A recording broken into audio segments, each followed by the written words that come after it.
நான் வந்து staff நர்ஸாக work பண்ணிகிட்ருக்கிறேன். எங்கள் அப்பா டீ கடை வச்சுருக்கிறாங்க. நாங்கள் விருதுநகர் மாவட்டம் ராஜபாளையத்தில் வசித்து வரோம். எனக்கு வந்து 2023 வருஷம் டிசம்பர் மாதத்தில் ஒரு சடனாக வந்து கால் வலி வந்து ஏற்பட்டது. இந்த இடது காலில் இந்த முட்டி பகுதியில் வந்து உள்ளக்குள்ளே கூட ஏதோ ஒன்று குத்துற மாதிரியே இருக்கும். அந்த வேதனை வந்து என்னால் தாங்கிக்கவே முடியாது. முட்டிக்குள்ளேருந்து குத்துறது கால் முழுக்க என்ன பண்ணுன்னா வலி ஏற்படும். இந்த காலுக்கு இந்த கால் கம்பேர் பண்ணும்போது இந்த கால் ஏதோ பலனே இல்லாத மாதிரி எனக்கு இருக்கும். ஏதோ லூஸாக இருக்கிற மாதிரி இருக்கும். இந்த காலில் தான் சப்போர்ட் பண்ணி நான் நடப்பேன். இப்படி என்னோடய கால் வந்து இவ்வளோ வலி வேதனையோடு இருக்கிறனால என் வேலையை பார்க்க கூட நான் ரொம்ப கஷ்டப்பட்டேன். ராத்திரி நேரம் தூங்க முடியாது, வலி ரொம்ப இருக்கும். இந்த ஒரு கால் மட்டும் ஏதோ பாரமாக இருக்கிற மாதிரி, இந்த முட்டிக்குள்ளேருந்து ஏதோ குத்திக்கிட்டே இருக்கிற மாதிரி, இந்த கால் மட்டும் வித்தியாசமாக எனக்கு வந்து ஃபீல் ஆகும். இந்த காலை கம்பேர் பண்ணும்போது இந்த வலி இவ்வளோ அதிகமாக இருக்கிறனால என்னால் தாங்க முடியல. அதனால் நான் நிறைய வந்து பெயின் கில்லர் மாத்திரைகளை வந்து எடுக்க ஆரம்பித்தேன். அது வந்து எந்த நேரம் இப்போ தானே சாப்பிட்டோம் அதெல்லாம் நான் பார்க்க மாட்டேன். அடுத்தடுத்து என்ன பண்ணுவேன்னா மாத்திரையை எடுத்துக்கிட்டே இருப்பேன். அது மிட் நைட் ஆனாலும் நான் எடுத்து மாத்திரையை சாப்பிடுவேன். அப்படி நான் சாப்பிட்டாலும் சரியாகாது. கொஞ்ச நேரம் ரிலாக்ஸாக இருக்கும், மறுபடியும் எனக்கு அந்த பெயின் ஆரம்பிச்சிடும். இதே மாதிரி நான் இருந்தேன். அப்போது எனக்குள்ளே நிறைய கேள்விகள் வர ஆரம்பிச்சிச்சு. ஒருவேளை இந்த வலி எதனால் வந்திருக்கும், ஒருவேளை எனக்கு எலும்பில் வந்து கேன்சர் இருக்குமாங்கிற அளவுக்கு என் பலவீனத்தில் வந்து நான் அந்த அளவுக்கு யோசிக்க ஆரம்பிச்சிட்டேன். இப்படியே நான் அதிகமாக யோசிச்சுட்டே இருந்தேன். அந்த நேரத்தில் தான் சரி நம்ம வந்து எதுக்கும் நம்ம டாக்டரை பார்த்துருவோம் அப்படின்னு சொல்லி நான் டாக்டரை கன்சல்ட் பண்ணப்போ டாக்டர் வந்து இப்படி உனக்கு முடக்குவாதம் தான் இருக்குமா அப்படின்னு சொன்னதில் நான் கேட்டதுலேருந்து அப்படியே ஃபுல்லாக உடஞ்சி போயிட்டேன். அடுத்து என்ன ஆகுமோ, நம்ம எதிர்காலம் என்ன அப்படிங்கிற ஒரு கேள்வியோடு நான் கண்ணீரோடு இருந்தேன்.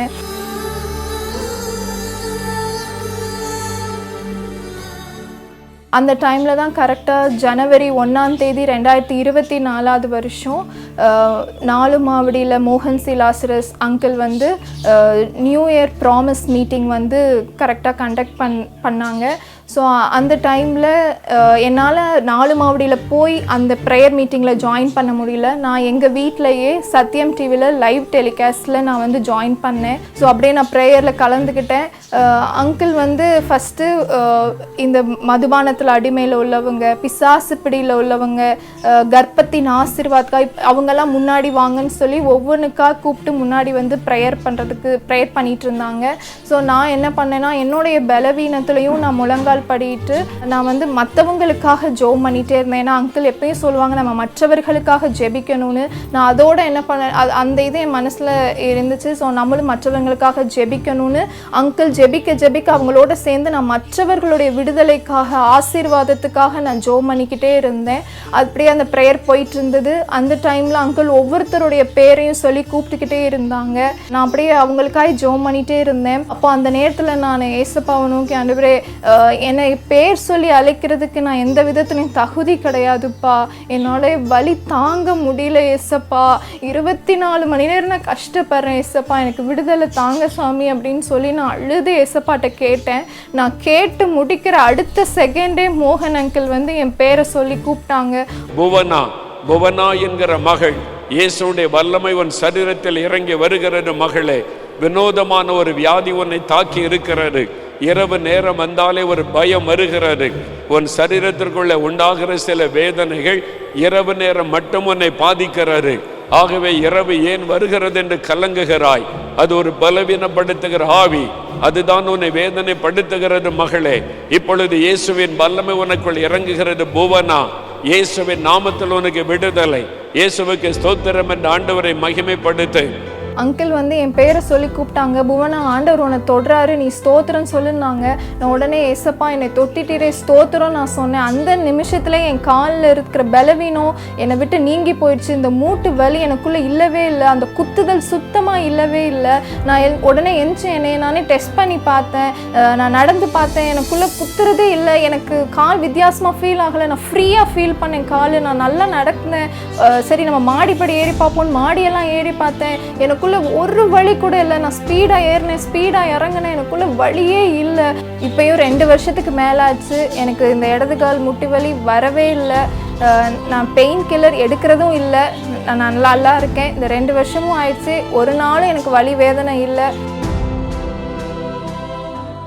இந்த முட்டு வலினால நமக்கு முடக்குவாதமும் இருக்குமோன்னு சொல்லி, இனி என் வாழ்க்கை அவ்வளோதானோ சொல்லி, என் எதிர்காலம் முடிஞ்சு போச்சோன்னு சொல்லி நான் ரொம்ப பயந்து கலங்கி போன நிலமையில இருந்தேன். ஆனால் ஏசப்பா வந்து இந்த மீட்டிங் மூலயமா என்னை பேர் சொல்லி அழைச்சி ஒரே வார்த்தையில் என்னை கம்ப்ளீட்டாக சுகமாக்கிட்டாங்க. காலமெல்லாம் என்னை காத்திடுவார், கலங்கிட மாட்டேன், நான் கலங்கிட மாட்டேன், கடைசி வரை என்னை காத்திடுவார். என் வாழ்க்கையில் இவ்வளோ பெரிய அற்புதம் செஞ்ச ஏசப்பாவுக்கு கோடான கோடி ஸ்தோத்திரம். இயேசுவுக்கு அல்லேலூயா.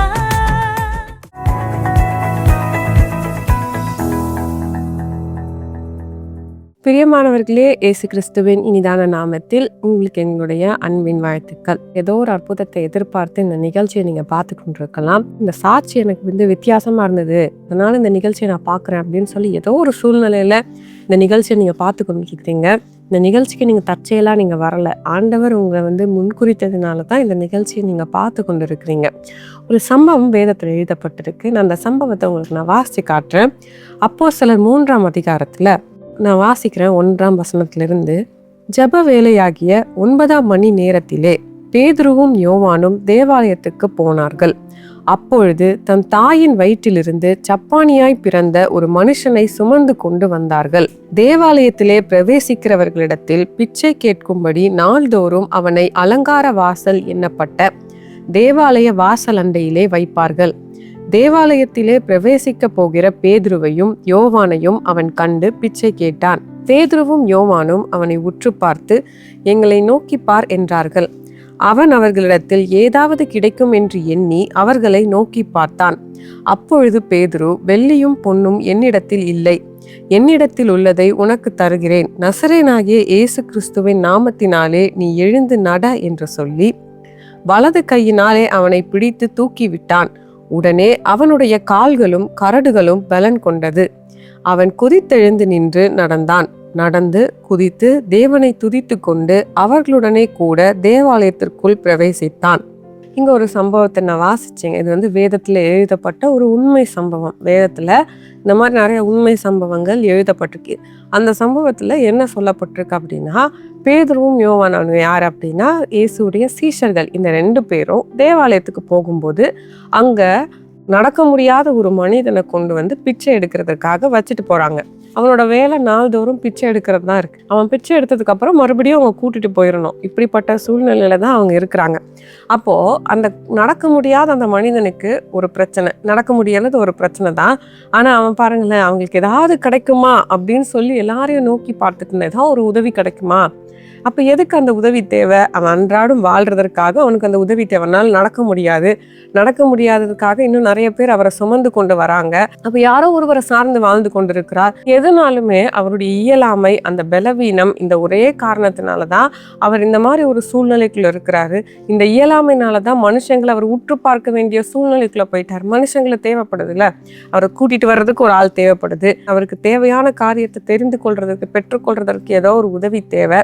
அதனால மனுஷங்களை எதிர்பார்த்து பணத்தை எதிர்பார்த்து இந்த மாதிரி ஒரு சூழ்நிலையில அவங்க இருக்கிறார். அதே மாதிரிதான் பேதுருவும் யோவானும் ஏதாவது தருவாங்க அப்படின்ற ஒரு நம்பிக்கையில தான் அவரை பாக்குறாங்க. பேதுருவும் யோவானும் ஒரு விஷயத்த சொல்றாங்க, எங்க கிட்ட நீங்க எதிர்பார்க்கிற ஒரு விஷயம் இல்ல, ஆனா நான் வந்து என்னால ஒரு காரியம் உனக்கு கொடுக்க முடியும், உன்னோட வாழ்க்கையில ஒரு சுகத்தை கொடுக்க முடியும். எப்படி கொடுக்க முடியும்? இயேசு கிறிஸ்துடைய நாமத்தினால கொடுக்க முடியும். ஒருவேளை நீங்க சோர்ந்து போய் உட்கார்ந்து இருக்கலாம், உங்களுடைய மெடிக்கல் ட்ரீட்மெண்ட்டாக இருக்கலாம், இல்லை பலவீனமாக இருக்கலாம். இதுக்காக நான் செலவு பண்ணிட்டேன்னு, என்னால் ஒரு வேலை கூட சரியாக செய்ய முடியலையே, எனக்கு ஒரு பலவீனம் இருக்குது, நான் மற்றவங்க கிட்ட கேள்வி கேட்குற மாதிரி சூழ்நிலை தானே இருக்கிறேன், இல்லை இந்த மாதிரி ஒரு பிரச்சனை இருக்குன்றதுனால இயல்பான வாழ்க்கை என்னால் வாழ முடியல, சரீரத்தில் ஒரு பலவீனம் இருக்கிறதுனால என்னால் இந்த இயல்பான வாழ்க்கை வாழ முடியலையே அப்படின்னு சொல்லி நீங்கள் பலவிதமான கேள்விகளோட, ஏக்கத்தோட, கவலையோட ஒரு வேளை நீங்கள் இங்கே இருக்கலாம். ஆனால் உங்களுக்கு ஒரு நற்செய்தியை நான் சொல்கிறேன். இயேசு கிறிஸ்துவின் நாமத்தினால எந்த சூழ்நிலையாக இருக்கலாம், எந்த பலவீனமாக இருக்கலாம், அது இயேசுவால் மாற்ற முடியும். இயேசுவின் நாமத்தினால இது நடக்கும். இதை நீங்கள் உண்மையாக விசுவாசிச்சிங்கன்னா இயேசு அற்புதம் செய்வார். தூக்கி விட்டுன இயேசுவின் நாமத்தினால எப்படி அற்புதம் நடந்தது? எல்லா பலவீனங்களும் பலனாக மாறிடுச்சு. சோர்ந்து போய் எதெல்லாம் பிரச்சனைன்னு அவர் உட்கார்ந்துருந்தாரோ அதெல்லாம் மாறி கடைசியில் நடந்து துதித்து தேவனை மகிமைப்படுத்தி தேவாலயத்துக்குள்ளே போனான். அவ்வளோ நாள் தேவாலயத்துக்குள்ள வாசலில் தான் உட்காந்துருக்கிறான். ஆனால் தேவாலயத்துக்குள்ளே போனானான்னு தெரியல, தேவனை மகிமைப்படுத்தினானான்னு தெரியல. ஆனால் இந்த சூழ்நிலை நிமித்தம் தேவனை மகிமைப்படுத்தினான். இன்னைக்கு நீங்களும் இதே மாதிரி சோர்ந்து போயிருக்கலாம். இன்னைக்கு உங்களுக்கு இயேசு அற்புதம் செய்ய போகிறார். நீங்கள் தேவனை மகிமைப்படுத்த போறீங்க, இயேசுவை மகிமைப்படுத்த போறீங்க. இன்னைக்கு ஒரு சாட்சியை நீங்கள் பார்த்தீங்க. கால் பகுதியில் ஒரு வலி, முழங்கால் பகுதியில் ஒரு வலி, அடிக்கடி பெயின் கில்லர் நான் போட வேண்டி இருக்கும். இதனால் நான் எல்லாரும் எதிர்பார்த்துருக்க வேண்டிய சூழ்நிலை. இதுக்காக நான் நிறையா ட்ரீட்மெண்ட் எடுத்துக்கிட்டே இருந்தேன், எதுவுமே எனக்கு வாய்க்கலை, எதுவுமே எனக்கு நடக்கலை அப்படின்னு அவங்க சொன்னாங்கல்ல. அப்போ பெயின் கில்லர் போடணும், மருந்து வாங்கணும், ட்ரீட்மெண்ட் எடுக்கணும், செலவு தானே. அது மட்டும் இல்லை, பெயின் கில்லரே நம்ம யூஸ் பண்ணிட்டு இருந்தா அதனால சரீரத்துக்குள்ள வேற மாதிரி பாதிப்பு வரும். ஒரு சைடு காலில் பிரச்சனை, அடுத்த சரீரத்தில் பலவீனம் வரும். அதனால நிறைய சோர்வுகள் மத்தியில தான் அவங்க வாழ்ந்திருப்பாங்க. ஆனால் இயேசு கிட்ட வந்தாங்க, இயேசுவை தேடி வந்தாங்க, இயேசு அற்புதம் செய்தார், இயேசுவை துதித்து மகிமைப்படுத்தினாங்க. அதனால தான் இவங்க இந்த சாட்சி எழுதியிருக்கிறாங்க. இன்னைக்கு கூட நீங்களும் யோசித்து கொண்டிருக்கலாம், இதெல்லாம் நடக்குமாங்க, இப்படிலாம் நடக்குமா? இந்த சாட்சி நடந்தது. எனக்கு இன்னொரு சாட்சியும் ஞாபகம் வருது. ஒரு சமயம் ஒரு சகோதரர் சொன்னாங்க, என்ன சொன்னாங்க அப்படின்னா, ஒரு ஆக்சிடென்ட்டின் நிமித்தம் அவங்களுடைய காலில் பாதிப்போடு இருந்தாங்க. அவங்களால ஒழுங்கா நடக்க முடியாது, எப்பவுமே வலியாக தான் இருக்கும், நிற்க முடியாது, கொஞ்சம் தடுமாறி தான் நடப்பாங்களாம். எலும்புலாம் முறிந்து போன சூழ்நிலையில் இருக்குது, ஆண்டவரே ஆப்ரேஷன் பண்ணணும் அப்படின்னு ஜெபிக்கும் போது உடனே அற்புதம் நடந்துருச்சு. எந்த எலும்பு முறிந்து போய் பாதிக்கப்பட்ட சூழ்நிலையில் இருந்தாங்களோ அந்த மாற்றம் நடந்து அவங்க நடக்க முடியாத சூழ்நிலையில் இருந்தாங்க, ஆனால் நல்லா நடக்க ஆரம்பிச்சாங்க. கொஞ்சம் யோசிச்சு பாருங்க, அற்புதம் எப்படி நடந்திருக்கு. ஜெபிக்க ஜெபிக்க ஆக்சிடென்ட்ல பாதிக்கப்பட்ட எலும்பு குணமாயிருக்கு. அதெல்லாம் நடக்குமா? மெடிக்கல் ஃபீல்டில் நீங்கள் கேட்டிங்கன்னா இதெல்லாம் நடக்காது, வாய்ப்பே கிடையாது. ஆனால் இயேசு நினைச்சா நடக்கும், இயேசுவின் நாமத்தினால நடக்கும். ஏன்னா இயேசுதான் நமக்காக சிலுவையில ரத்தம் சிந்திருக்கிறார். அவருடைய தழும்புகளால நம்ம குணமாகிறோம்னு இயேசு நமக்கு வாக்கு கொடுத்திருக்கிறார். இயேசுதான் நமக்காக, நம்முடைய சுகத்திற்காக தழும்புகளை ஏற்றார். அதனாலதான் இயேசுவின் நாமத்தை சொல்லி நம்ம ஜெபிக்கும் போது அற்புதம் நடக்கும். இன்னைக்கு நம்ம ஜெபிக்க போறோம். ஏதோ ஒரு காரியம், உங்க பலவீனம் உங்களை துக்கப்படுத்தி கொண்டே இருக்குது. இன்னைக்கு கூட இந்த பலவீனத்தின் மத்தியில தான் நீங்க இந்த நிகழ்ச்சியை பார்த்து கொண்டிருக்கலாம். இயேசு இன்னைக்கு உங்களுக்கு அற்புதம் செய்ய போகிறார். நீங்க விசுவாசிங்க. இருக்கிற இடங்கள்ல கண்களை மூடிக்கொண்டு இயேசுவை நோக்கி பாருங்க, இயேசுன்ற பெயரை சொல்லி கூப்பிடுங்க. இயேசுதான் உங்களுக்கு அற்புதம் செய்ய போகிறார். தகப்பனே அப்பா, ஒவ்வொரு பிள்ளைகளும் இயேசுவேன்னு விசுவாசத்தோட நோக்கி கூப்பிட்டு கொண்டு இருக்கிறாங்கப்பா. யாரெல்லாம் இயேசுன்ற உங்க பேரை சொல்லி கூப்பிடுறாங்களோ, எந்த சூழ்நிலையில இருக்கிறாங்களோப்பா, அவங்க சரீரத்துல இருக்கிற எல்லா பலவீனங்களும் மாறட்டும் ஆண்டவரே. இயேசுவின் நாமத்தினால எலும்புகளுக்குள்ள ஒரு புது பலன் உண்டாகட்டும். பாதிக்கப்பட்டிருக்கிற எலும்புகள் இயேசுவின் நாமத்தினால புது பலனா உண்டாகட்டும் ஆண்டவரே. எலும்பு தேய்மானங்கள் மறையட்டும் ஆண்டவரே. முறிந்த எலும்புகள் இயேசுவின் நாமத்தினால் அந்த இடத்துல ஒரு அற்புதம் நடக்கட்டும். எக்ஸ்ட்ரா growth எல்லாம் நார்மலா மாறட்டும் ஆண்டவரே. எலும்புகள்ல காணப்படுகிற வலிகள் இயேசுவின் நாமத்தினால மறைவதாக. இயேசுவே, நீங்க அற்புதம் செய்து கொண்டு இருக்கிறதற்காக ஸ்தோத்திரம் ஆண்டவரே. இயேசுவே, ஜாயிண்ட்டுகள்ல காணப்படுகிற வலிகள், முழங்கால் பகுதியில காணப்படுகிற வலிகள் இயேசுவின் நாமத்தினால மறையட்டும். ஆர்த்தரைட்டிஸ், முடக்குவாத பிரச்சனைகள் இயேசுவின் நாமத்தினால மறைவதாக. அற்புத சுகம் சரீரத்துக்குள்ள உண்டாகட்டும். ஒரு புது பலன் உண்டாகட்டும். வாத பிரச்சனை இயேசுவின் நாமத்தினால மறைவதாக. இயேசுவே, நீங்க அற்புதம் செய்கிறதற்காக ஸ்தோத்திரம். எலும்புகள்ல காணப்படுகிற உரசல்கள், அதனால ஏற்படுகிற பிரச்சனைகள் இயேசுவே, நீங்க மாற்றிக்கொண்டு இருக்கிறதற்காக ஸ்தோத்திரம். இயேசுவே, நீங்க அற்புதங்கள் செய்கிறதற்காக நன்றி ஆண்டவரே. எங்க ஜெபத்தை நீர் கேட்டதற்காக ஸ்தோத்திரம் ஆண்டவரே. ஒவ்வொருவரையும் நீர் தொட்டு அற்புதம் செய்து கொண்டு இருக்கிறதற்காக நன்றி ஆண்டவரே. இன்னும் ஆண்டவரே அப்பா, சரீரத்துல இருக்கிற பலவீனங்கள், உடல் உறுப்புகளுக்குள்ள இருக்கிற பலவீனங்கள் எல்லாம் மாறட்டும் ஆண்டவரே. வலிகளை நீங்க மறைய பண்ணுங்க. சரீரத்துல எங்கெல்லாம் வலிகளோட பிள்ளைகள் ஜெபித்து கொண்டு இருக்கிறாங்களோ இயேசுவே, உடைய வல்லமை அந்த பகுதிகளுக்குள்ள இறங்கட்டும். அந்த வலிகள் மறையட்டும் இயேசுவின் நாமத்தினால. வலிகள் எல்லாம் நீங்க மறைய பண்ணுகிறதற்காக ஸ்தோத்திரம். முதுகு தண்டுல காணப்படுகிற வலிகள், தண்டு பகுதியில காணப்படுகிற வலிகள் இயேசுவே, நீங்க மறைய பண்ணுங்க. அற்புதம் செய்யுங்க. அற்புதம் செய்கிறதற்காக ஸ்தோத்திரம் ஆண்டவரே. நரம்பு பகுதியை நீங்க தொட்டு அற்புதம் செய்கிறதற்காக ஸ்தோத்திரம். எல்லா பலவீன கட்டுகளும் மாறுகிறதற்காக ஸ்தோத்திரம் ஆண்டவரே. நீங்க அற்புதம் செய்து விட்டதற்காக ஸ்தோத்திரம். இயேசுவின் நாமத்தினாலே ஆமேன். நம்ம ஜெபிச்சிருக்கிறோம். இயேசு அற்புதம் செய்திருக்கிறாரு. நிறைய பேரோட சரீரத்துல மாற்றம் உண்டாயிருக்கு. நீங்க அற்புதங்களை எதிர்பாருங்க. ஆமேன்.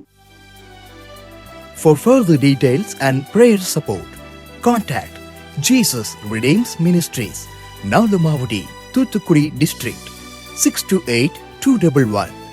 Our phone number 04639 353535. info@jesusredeems.org. Our website www.jesusredeems.com. God bless you.